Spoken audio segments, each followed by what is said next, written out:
Opportunity কম আছে, সেটা মানে অস্বীকার করার জায়গা নেই। সবাই তো পড়াশুনো করে একটা আশা নিয়ে যে সে একটা পার্টিকুলার জায়গায় নিজের ক্যারিয়ারে পৌঁছাবে, সেটা বেঙ্গলে তো আমরা পাচ্ছি না। সেটা টাকা না দেওয়ার কোনো জায়গা নেই, সব কিছুতে দুর্নীতি দেখা যাচ্ছে। গ্রীষ্মের দাবদাহের সঙ্গে বাড়ছে বাংলায় ভোটের উত্তাপ। যেসব কেন্দ্রগুলিতে শুধু রাজ্য নয় গোটা দেশের নজর রয়েছে, তার মধ্যে অন্যতম হলো যাদবপুর। এই ভোটে আমরা দেখতে পাচ্ছি যেসব সমস্যা নিয়ে সব থেকে বেশি চর্চা চলছে, তার প্রথম সারিতে রয়েছে যুবদের বেকারত্বর সমস্যা। আসুন আমরা জেনে নিই এই যাদবপুরের যুবরা কি বলছেন। এখন বলতে গেলে আমাদের পরের প্রজন্ম যদি আবার যদি সরকার আসে, পরের প্রজন্ম মুশকিল, খুব টাফ হয়ে যাবে এই সরকার যদি যাওয়ার থাকে। আমি এইটুকুই বলতে পারি। দিনকালে অবস্থা খুব খারাপ, কাজ চারিদিকে কাজ নেই। আমার ভাই পড়াশোনা করে এখনও সে ঘুরে বেড়াচ্ছে, কিছু বলার নেই। আর আমাদের ছেলেপুলেরা মানুষ হবে কীভাবে পরে যদি এই সরকারই চলে আসে? চেঞ্জ তো অবশ্যই দরকার। আচ্ছা, জিনিসটা হচ্ছে যে আমাদের কলকাতায় মানে কোনো জবই নেই। দেখা গেলে আমি হচ্ছে হোটেল ম্যানেজমেন্ট করেছি, ঠিক আছে, আমার ফার্স্ট ক্লাস গ্রেড, আমার সিজিপিএ ছিল 9.8। আমি এত ভালো মার্কস পেয়েও আমি কিন্তু এখনও জব পাইনি।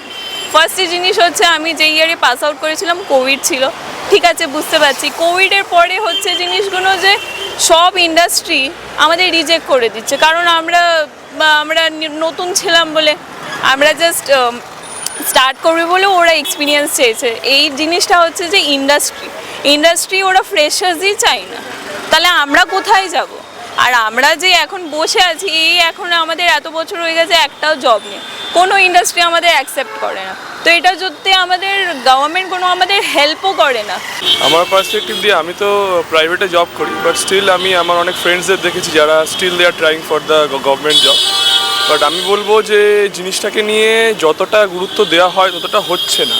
মানে people are trying to like নিজেদেরটা গোছানোর চেষ্টা করছে আগে। তো সবার দিকটা দেখতে হবে, আমাদের একটা এমন গভর্নমেন্ট দরকার যে সব দিকটা দেখবে। ইয়াং জেনারেশন তো পড়াশুনো করবেই, মানে সবটা গভর্নমেন্টকে দোষ দিলেও হবে না, ডিলিজেন্টে নিজেকেও ভালোভাবে পড়াশোনা করতে হবে। তো বাট অপরচুনিটি কম আছে, সেটা মানে অস্বীকার করার জায়গা নেই। তাই জন্য মানে এটার উপর একটু নজর দিতে হবে। সমস্যা বলতে গেলে এখানে মানে পড়াশোনা সব কিছুই আছে, চাকরি বাকরি নেই, ঠিক আছে। মানে অ্যাকচুয়ালি যারা প্রপার শিক্ষিত তারাই পাচ্ছে না, ঠিক আছে। অথচ যারা দেখা যাচ্ছে মানে না পড়ে ঠিক মানে যে অনেক জায়গায় চলে যাচ্ছে, ভালো জায়গায়, ঠিক আছে। দেখা যাচ্ছে যারা হচ্ছে মেন শিক্ষিত, যারা প্রপার, তারাই হচ্ছে ভালো কোনো পজিশনে যাচ্ছে না। শিল্প নেই রাজ্যে, শিল্পর যে সমস্যাটা, শিল্প থাকলে কি সমস্যার সমাধান হতো? বড় বড় শিল্প কারখানা, হ্যাঁ অবশ্যই হবে। একটা শিল্প যদি খোলা, একটা কোম্পানি বা কারখানা, সেখানে তো অনেক ভ্যাকান্সি থাকবে, প্লাস হচ্ছে গিয়ে আপনার অনেক কিছু ফ্যাসিলিটি থাকবে। প্লাস শিল্প হচ্ছে না, আরও দুর্নীতি তো বেড়েই যাচ্ছে দিন দিন, দেখতেই পাচ্ছেন সব কিছুতেই। সব একটা কিছুতে টাকা ছাড়া এখন কিছু চলছে না। তুমি পরীক্ষা দিয়েও ফলাফল বার করো, তার পরিবর্তে তোমাকে টাকা দিতে হবে, টাকা না দেওয়ার কোনো জায়গা নেই, সব কিছুতে দুর্নীতি দেখা যাচ্ছে। আমি হাতে গুনে আপনাকে বলতে পারি আমার কজন বন্ধু কলকাতায় এখন এস্টাবলিশড চাকরি করছে আর কজন বাইরে চলে গেছে। মানে ম্যাক্সিমাম আপনি এই আশপাশে ঘুরে দেখুন, মোটামুটি একটু এস্টাবলিশড এরিয়াতে দেখবেন আপনারা সব বৃদ্ধাশ্রমে পরিণত হচ্ছে, সব খালি বাবা মারা থাকছে, ছেলেমেয়েরা। চাকরি নেই, সবচেয়ে বড় সমস্যা সেটাই। আমি আজকে একটা আইটি কোম্পানিতে চাকরি করি, আমার এর পরে আর কোনো ফার্দার স্টেপ নিতে হলে, কোনো বড় কোম্পানি আমি জয়েন করব চিন্তা করলে, আমার মানে কলকাতাতে কিছু আমি খুঁজে পাবো না, আমার তাই বাইরে যেতেই হবে। সেটাই সবাই তো পড়াশুনো করে একটা আশা নিয়ে যে সে একটা পার্টিকুলার জায়গায় নিজের ক্যারিয়ারে পৌঁছাবে, সেটা বেঙ্গলে তো আমরা পাচ্ছি না। সেটা তো খুবই দুর্ভাগ্যজনক। আমাদের বাড়িতে তো কোনো ছেলে নাই, এখানে কলকাতায় নেই, সবাই চলে গেছে ছেড়ে। আর তো কিছু করার নেই, এখানে না থাকলে কোথায় কী করবে, চলে যাবে, আর তো কিছু নেই। সমাধান এখানে ইনফ্রাস্ট্রাকচার রেডি করতে হবে, চাকরি করা, তাহলেই তো সমাধান। যেই আসুক, হোয়াট এভার মেবি দা গভর্নমেন্টে যেই থাকুক, তাকে ইনফ্রাস্ট্রাকচার রেডি করতে হবে। এখানে কোনো রকম নেই এ আছে, এ করছে না, ও করছে না, যেই ক্ষমতা আসে তাকে ইনফ্রাস্ট্রাকচার রেডি করতে হবে। ইনফ্রাস্ট্রাকচার রেডি করলে থাকবে, লোক থাকবেই করে। হ্যাঁ, বেকার সমস্যা তো অনেক তো বেড়ে চলেছে এখানে। তো বেকার সমস্যা প্রচুর আছে, যারা চাকরি বাকরি পাচ্ছে না, প্লাস যারা শিক্ষিত হয়ে বসে আছে।